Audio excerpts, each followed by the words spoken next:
Owner నేను డెఫినెట్గా section 171H ప్రకారం దాని ప్రకారం చట్టరీత్యా వాళ్ళపైన యాక్షన్ తీసుకోవడం జరుగుతుంది. So please warn all your people not to do that. So ఈసారి మాత్రం దానికి స్పెసిఫిక్గా సర్క్యులర్ 63/2024కి రావడం జరిగింది. Please go through it.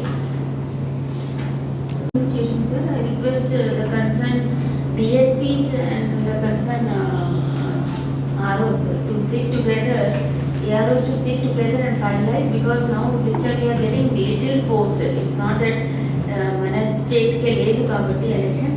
So దాన్ని బట్టి క్రిటికల్ నుంచి మోస్ట్ క్రిటికల్ ఏవైతే ఉన్నాయో దాన్ని మనం చూపిస్తే బాగుంటుంది. Now that you have shown a bigger number, I request you to kindly sit with your very critically law and order పరంగా, AST పరంగా, like what we discuss last time.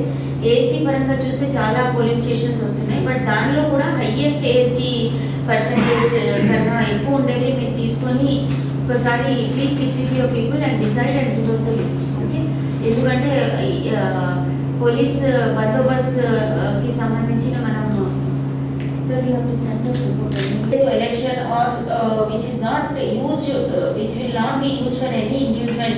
అలాంటి నిర్ధారణకు వచ్చిన తర్వాత డిస్ట్రిక్ట్ గ్రీవెన్స్ మానిటరింగ్ కమిటీ ఏదైతే ఉందో వాళ్ళకి వాళ్ళు డాక్యుమెంట్స్ సమర్పించిన తర్వాత 3 మెంబర్ కమిటీ దాన్ని ఎగ్జామిన్ చేసి రిలీజ్ చేయడం జరుగుతుంది. సో ఇది కూడా మీ వాళ్ళకి క్లియర్గా చెప్పండి. ముఖ్యంగా మా రిక్వెస్ట్ ఏంటంటే ఎనీ క్యాష్ ట్రాన్స్ఫర్ ఏవైతే అవుతాయో లేకపోతే ప్రజలకి కూడా మా విజ్ఞప్తి ఏంటంటే దయచేసి please carry your documents when you are carry the cash. So ఇది చాలా క్లియర్గా చెప్పడం జరిగింది. సో దీంతో పాటు